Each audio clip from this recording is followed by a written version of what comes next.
we have we have Karthikeyan and Meng from NVIDIA.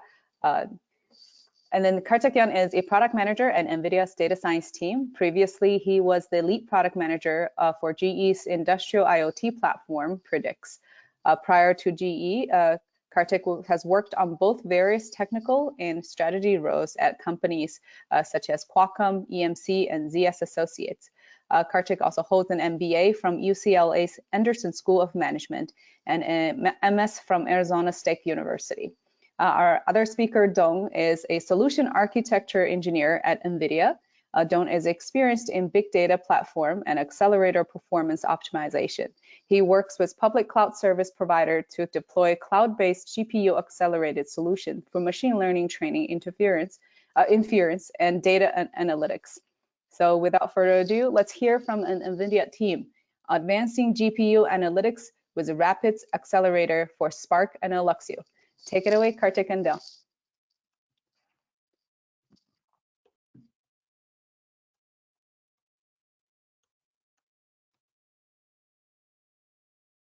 Thank you. Can you see my screen? How is this? I guess the shape doesn't right. Just yeah, the screen shows okay. It's a little small. If you could get the let me modify it. Just give me a second.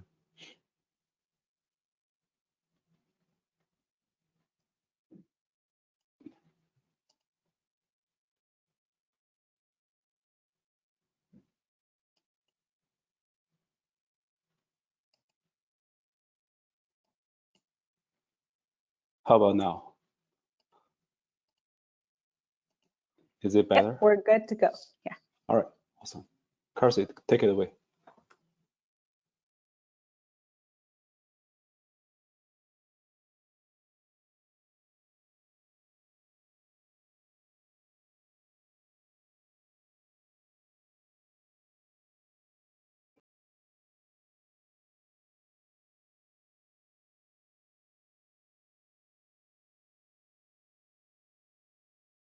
Karthik, I don't think I can hear you.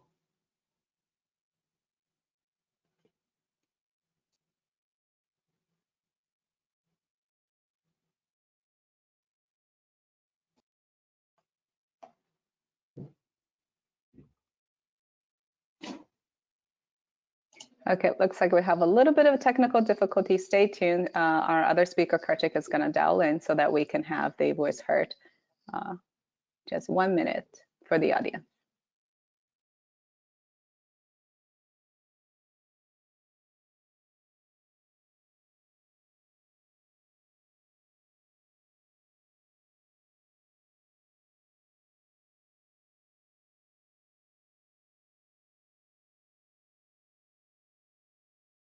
Hello, John, can you hear me now? Can everybody hear me? Yeah, perfect. Perfect.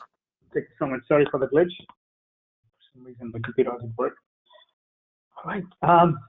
Good morning, everyone. So today we'll be talking about GPU analytics with RAPIDS Accelerator. This is relatively a new topic, I would think, for everyone.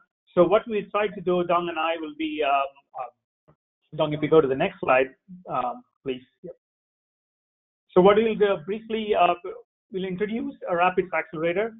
It's been a year since we introduced, so it'd be good to get everybody on the same page in terms of what's the motivation behind this product in the first section. Then talk about also what are the problems we are solving, how we are solving, and then provide some proof points. Talk about how the ecosystem has developed. And then finally, of course, we'll talk about our collaboration with Alluxio and how Alluxio actually helps for RAPIDS Accelerator, particularly when you have challenging environments such as the cloud, right, where I/O is a problem. So I'll mostly cover section 1, and then we'll have Dong cover some of the more deeper dives in terms of how Alluxio integrates with RAPIDS Accelerator. All right, next slide, please, Dong. Okay, so this is a bit of a history lesson, for a lack of a better description. On the left, as you can see, right, Hadoop is basically Hadoop was born for distributed computing. when the computing grew, when it no longer can fit a 1 or 2 machines, and also in terms of trying to figure out how to leverage bread and butter servers, or servers that are off the rack, how can be used for distributed computing.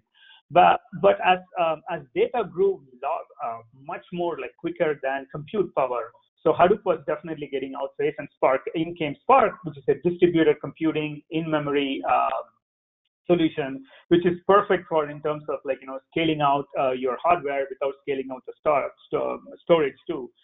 So it gave an option for people to cheaply leverage off-the-shelf servers, but also improve the computing performance. But what happened in the last few years is as the AI and ML and in terms of IoT came into picture, the compute actually did go exponentially higher. So it was just not the data that grew exponentially. It also compute grew exponentially. And CPUs, everyone might agree on this one, is there are not too many cores to satisfy or probably catch up to the compute. So that's been the primary motivation for this product in terms of how can we scale the compute relative to in terms of the needs of today's needs of meeting an SLA or reducing the footprint, and that's the primary reason for this product. How can you leverage Apache Spark on GPU without trying to go through the hoops of setting up your own cluster or trying to have your own language in terms of enhancing performance. And that's where our product which was introduced last year which coincides basically with Apache Spark 3.0. And again, I'll talk about why we need Apache Spark 3.0 and how NVIDIA actually helped the community to get to Apache Spark 3.0 with GPUs. Next slide, please, Tom. So there are 3 primary motivations, right? As you mentioned, as data is growing, there are 3, when we talk to the customers, about the biggest problems they see today. One is in terms of faster execution time. What that means is the SLAs keep doesn't change. If you particularly, let's say, if you're an ad agency, if you're trying to process data and then provide a recommendation to a web user, your SLAs are really strict in terms of sometimes it can be in a few minutes or few hours. So that's been the faster execution. So what typically happens with Apache, with Spark users today, they try to scale it. As they scale, one is you do see a lot more failures, a lot more issues with scaling the cluster out. You don't want to have a 100-node cluster running for your job. And the second is the footprint. So the SLA is faster execution time is one of the primary motivation for us. The second is most of the pipelines today just doesn't end up being in an analytics engine. It's not no more historical dashboard that people want to see. They want to most of these pipelines lead to an ML or even a deep learning pipeline. So having a single pipeline where you can do analytics quickly, or doing your data prep and data engineering, and then feeding it to your ML and AI. So that's been the second biggest motivation in terms of why we need Spark. And the last one is, of course, it's a no-brainer. It's how can we reduce the TCO, and that's on the mind of every IT manager or probably even a data scientist today. How can we reduce our cloud costs? How can we reduce our on-prem costs? So those are the 3 main motivations. Next slide, please, Tom.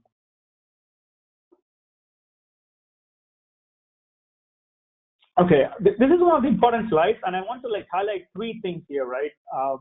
In terms of how are we solving this? We spoke about what's the motivation, what are the problems you're trying to solve. This one is in terms of why do we want to solve and how are we solving here?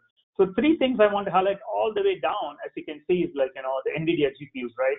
GPUs are a little bit of an underrated or unknown category, particularly for data analytics.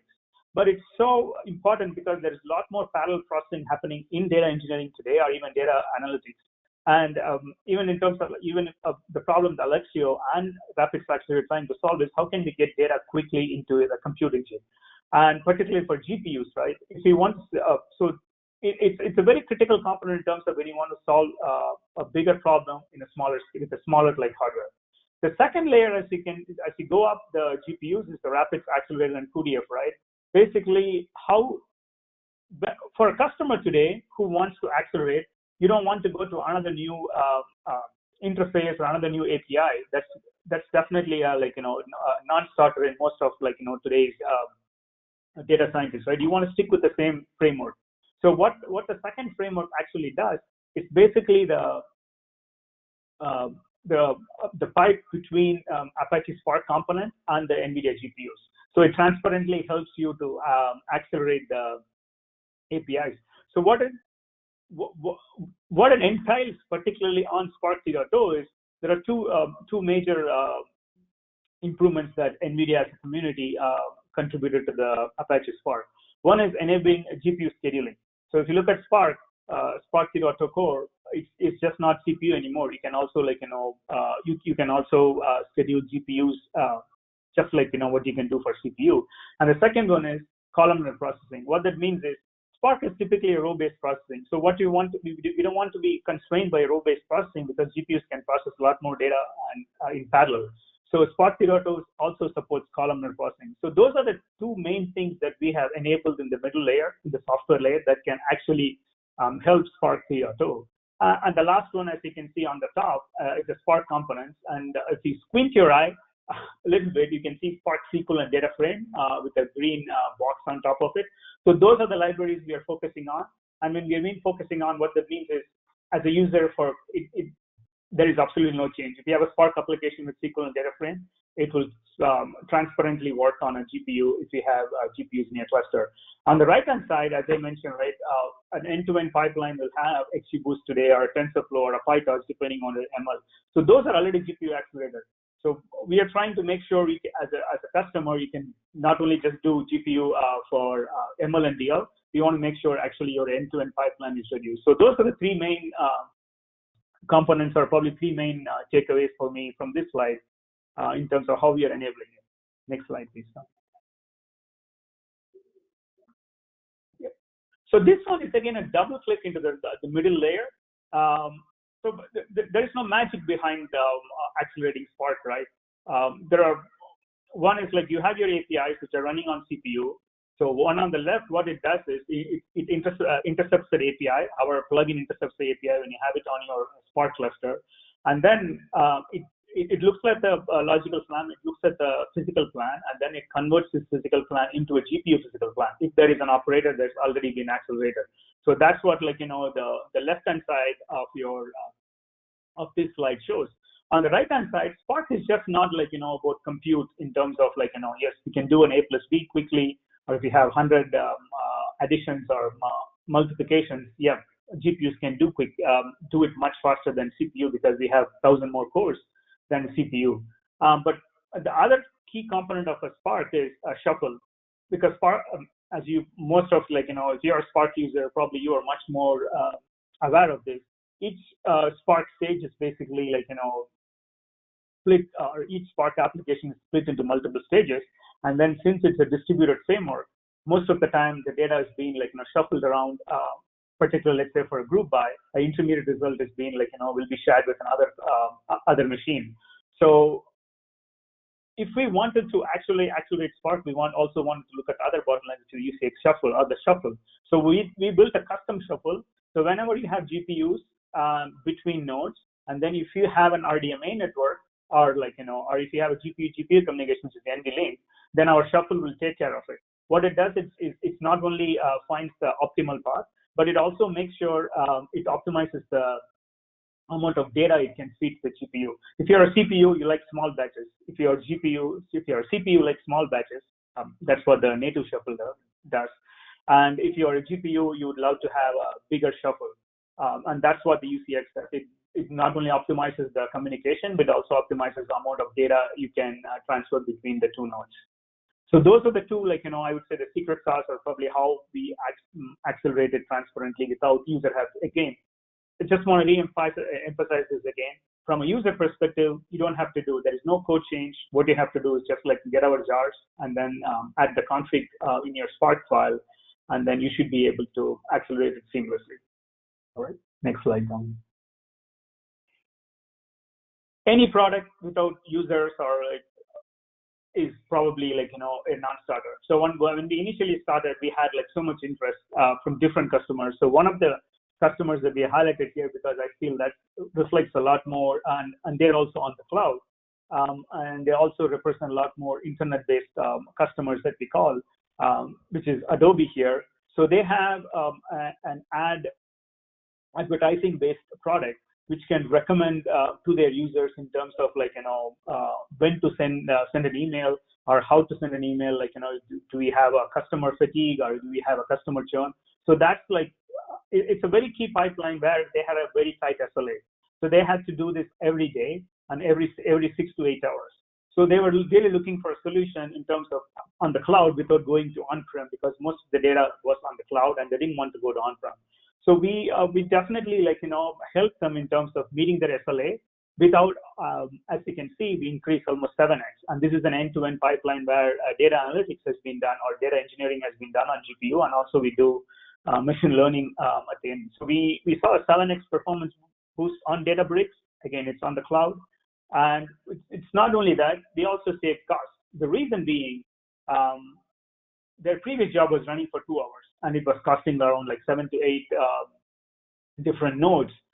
What our solution not only improved the speed, it also reduced the footprint. Instead of 8 nodes with the GPU, now we can do with 2 nodes, and the timing almost came down like 40% of what it was before. So definitely, like, running it, as you guys might know, the cloud logistics, if you run it for a much smaller time with a smaller footprint, you're going to save much more on your total TCO.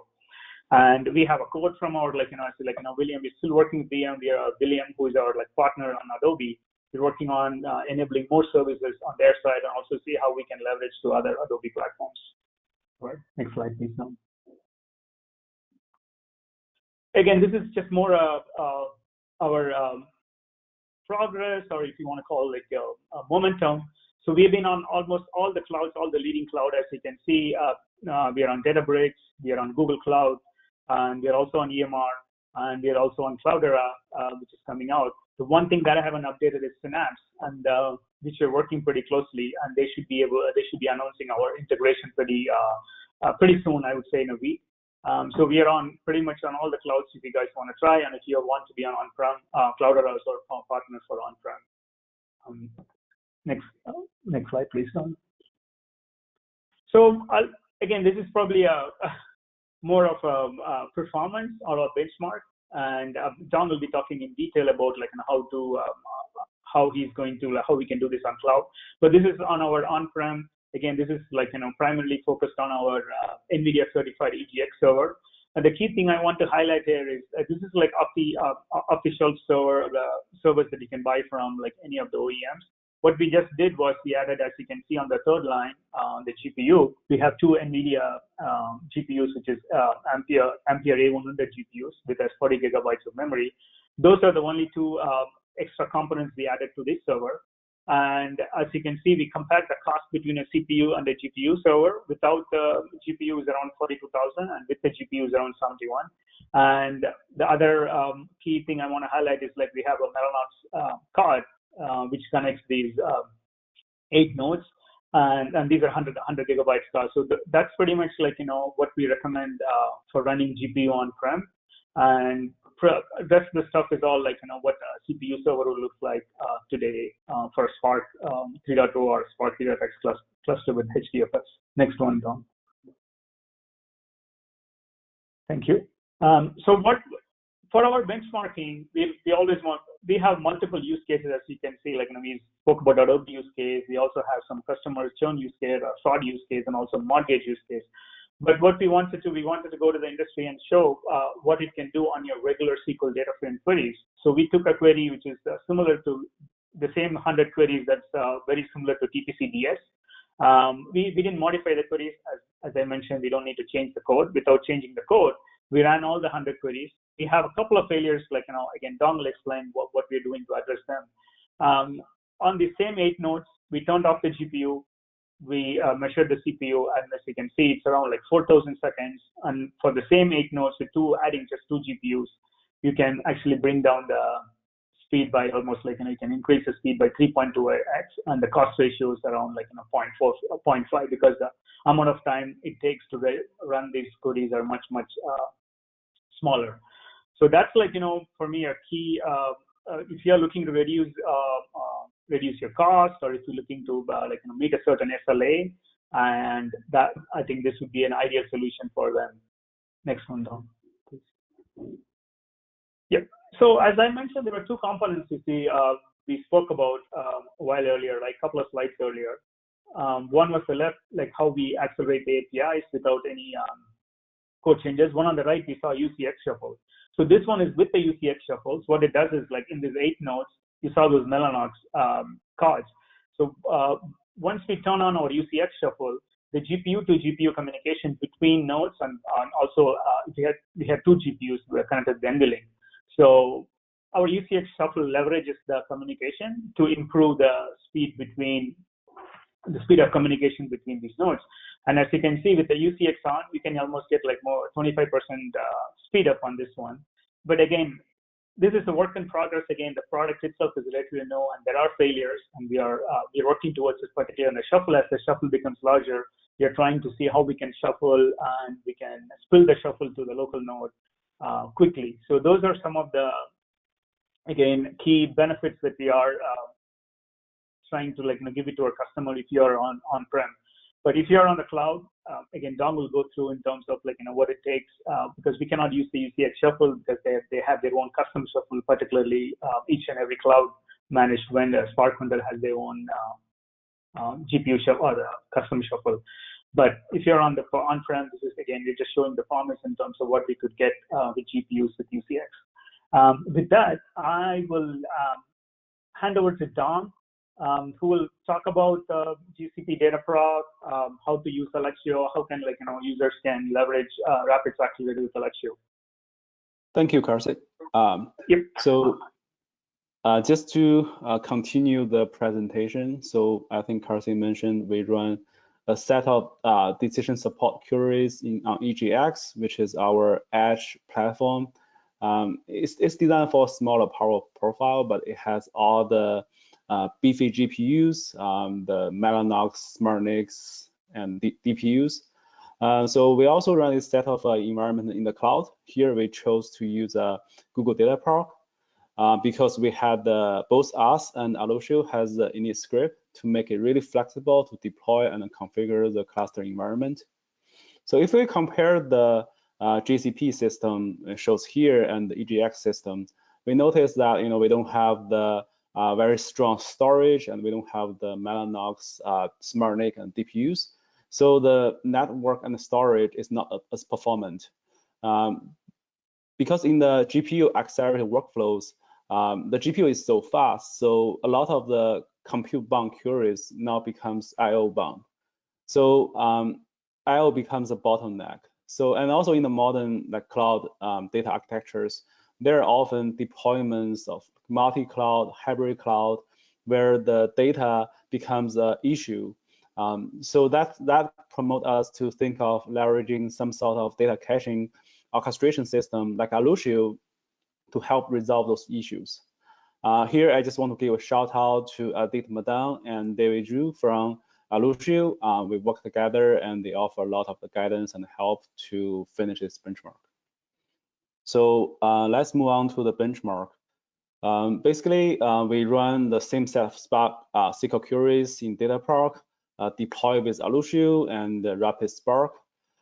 In a typical analytical workflow, such as ML or AI pipelines, right? So basically, we run a sequential of steps from data ingestion, data preparations, feature engineering, to analytics or machine learning or deep learning model trainings. So those kind of happens on the same set of data, but in an iterative fashions. So so that's why we think Alluxio will help, because it caches the data, same set of data in the Alluxio file system, and then we run analytics on top of it. So here we run about 100 SQL queries on 3 terabytes of data. If we read the data into a Parquet format, it compressed to about 1 terabyte of data. It consists of multiple tables. So here we don't really handpick the queries, we run all of them. And this chart shows the overall speed up. we see about nearly 2x improvement in performance and 70% better return on investment compared with the CPU environment.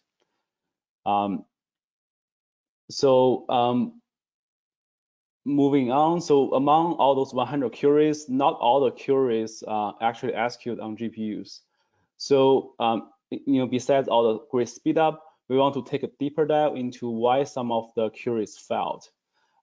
So if we take a closer look, most of the failed queries about sort and join, where it is required to have all the data in memory.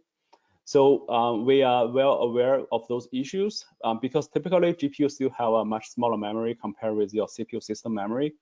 So we are currently implementing in RAPIDS Spark features like out-of-core sorting and spilling on GPUs to help those situations.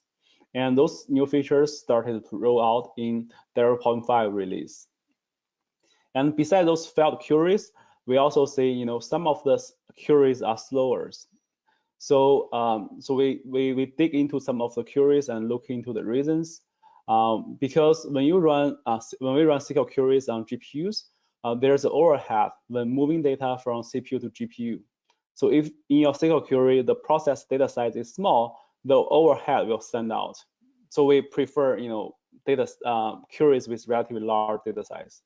And also when the Spark SQL consists of a series of SQL operations, and if some of the SQL operations are not supported on GPU, the data need to be transferred back and forth between CPU and the GPU.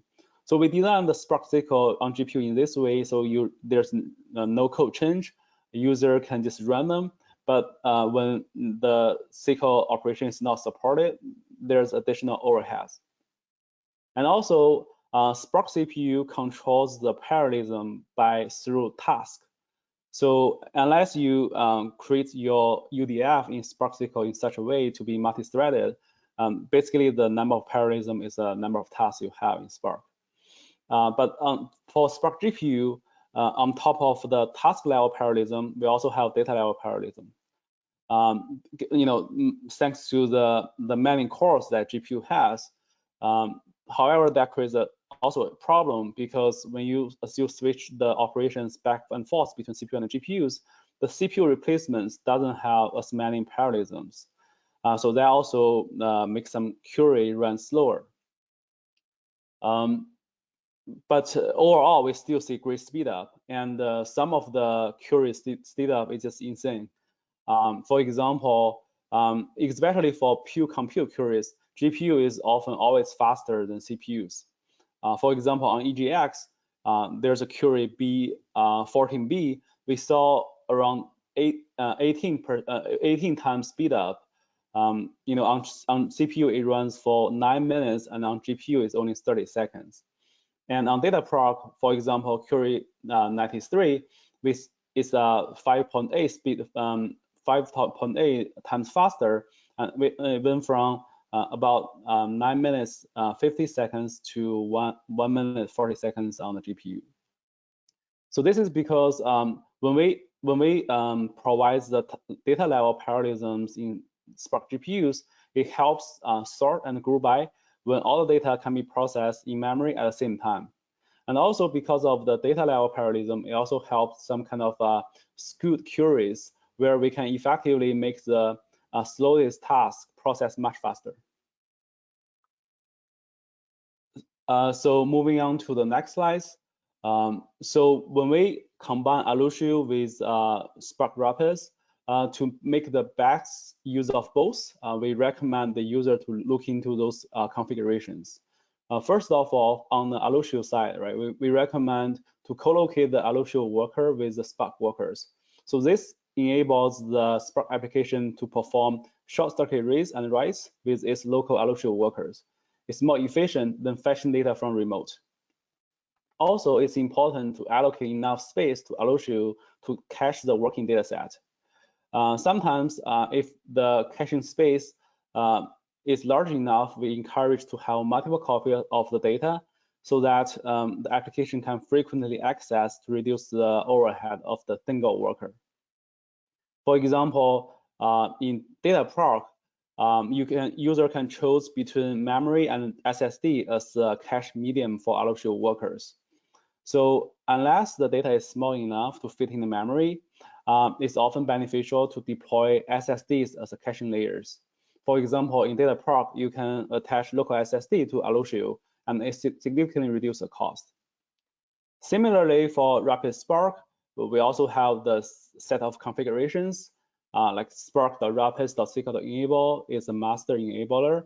Because there's no code change, the user just have to set this to true, and the SQL query will be running on GPUs. And also, we want to, in case of debugging, it's often helpful to set spark.rapids.sql.explain to be not on GPU. So it print out only the incompatible ops in a Spark physical plan, so the user can understand what is not supported and optimize those. And also, spark.rapids.sql.concurrent task controls the concurrent tasks running on GPUs. This is additional to the Spark task level parallelisms. We found that often set these values between 2 and 4, and 2 typically provides most benefits. And so this leverage a feature on GPU we call CUDA streams. So CUDA streams allows multiple CUDA kernels to be run at the same time on the GPUs.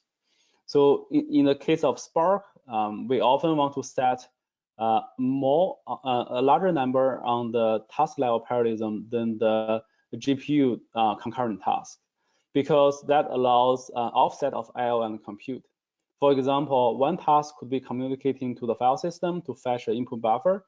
The other task could be decoding an input buffer on the GPUs. So having some kind of redundancy between those two different parallelism level is helpful for RAPIDS Spark. And also, the speed transfer data between CPU and the GPU is also important. So it's often helpful to set the pinned pool size with Spark Rapids so that the transfer is faster. So as a user, how do I know when to apply RAPIDS Spark? I think, as we mentioned earlier, RAPIDS Spark currently accelerate DataFrame and Spark SQL operations, and we require the data to be in a columnar format. So for some sort of a streaming use case, it might not be as efficient. For example, right, for Spark SQL, we change the underneath data format from RDD of column batch, RDD of row into RDD of column batch. So so a lot of our speed up actually leveraging those columnar format. And also in terms of machine learning. So now the trend is that we want to build end-to-end data processing and machine learning pipelines. To leverage GPUs, it's often required to have GPU memory allocators, and different deep learning frameworks have different allocators. Currently, our RAPIDS Spark supports XGBoost, mostly because between the cuDF and the XGBoost, they share the same memory allocator called RMM. So the memory is transparent between different frameworks. It is not the case for like PyTorch or TensorFlow at the moment, but we are on the path to resolve those issues by leveraging libraries like DLPACK. So at the end, so I just want to sum up here, right? So we believe that RAPIDS Accelerator for Spark, working especially deployed with Alluxio in the clouds, really unlock the GPU performance. It's available in all the cloud environment. I would encourage the audience or users to try it yourself. We have a getting started guide in the NVIDIA website. We also have a developer blog, and our GTC conference is last week. There's a number of good talks regarding RAPIDS Spark and also on Alluxio. I encourage the audience to check out those talks. All right, I will end the talk here, and thank you very much for dialing in. All right, this is a great talk. This is really educational. I really enjoyed this talk. Here's one question from the platform, and this is particularly for Dong. So, Dong, can you elaborate more on what memory issue the 0.5 release is trying to resolve? I think this is actually a better question for Karthik, because Karthik is our product manager. Yes. So can you please repeat the question? What memory issue are we trying to address? Sorry, I couldn't hear that clearly. Yeah, so this is from the platform, Karthi. Can you elaborate more on what memory issue the 0.5 release is trying to solve? Or maybe okay, so yeah, go ahead. Yeah, I'm assuming it's about addressing some of the memory issues. Is that right, in terms of out of memory? Yeah, please clarify. Yeah, so whoever asked this question, please clarify here.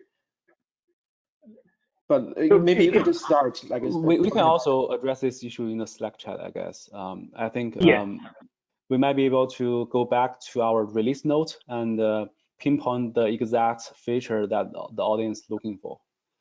Yeah, let me see if I can answer the question, and hopefully, this can help. So there are a couple of memory issues that we are trying to address. One is the out-of-core start and out-of-core join.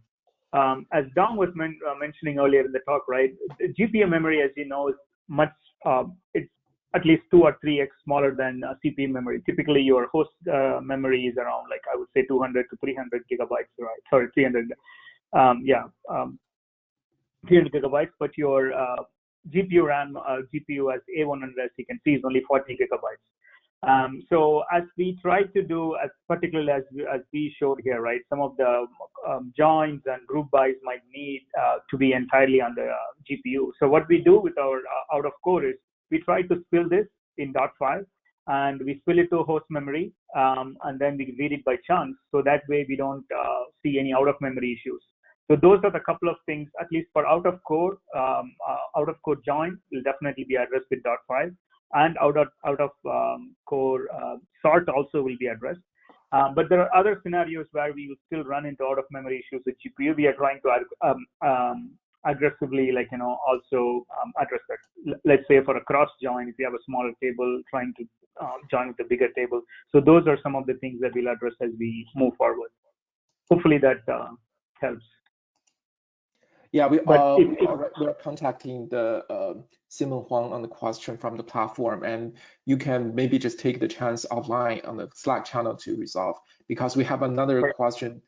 So another question, this is from Slack directly. You mentioned around the cost being low with GPU plus NVIDIA, but your slides mentioned that a lot of bumped up cost without GPU and with GPU in both of slides. So how's the costing better with NVIDIA plus GPU? Yeah, so let me say, so it's simple, right? Let's assume your cluster cost is $1, and with a CPU, with the CPU cluster cost is $1. Let's assume GPU is $3, just for, even though it's not, it's only 1.7x. But for easy math, if it's $1 versus $3, and then on a CPU, if you run it for 10 minutes, and on a GPU, if you run it only for 2 minutes, your cost for the 2 minutes versus 10 minutes is almost, you're saving like 5x the time. So the overall cost would be much smaller than running on GPU, because like $1 per minute CPU would be like around $10. But even with $3 for GPU, right? If you're running it for only 2 minutes, then it will be only $6. So even though per minute or per hour cost on GPU is higher, because we accelerate the performance, your overall TCO is much smaller. Hope that answers the question. And again, we can follow up on the Slack. We can give you exact cost in terms of how much CPU is the GPU cost. Yeah, thanks, Dylan and Karthik. This is as I mentioned, this is a great talk. I really enjoyed it. I have a few questions, but I will save it later for the interest of time. Let's switch to the next set of speakers.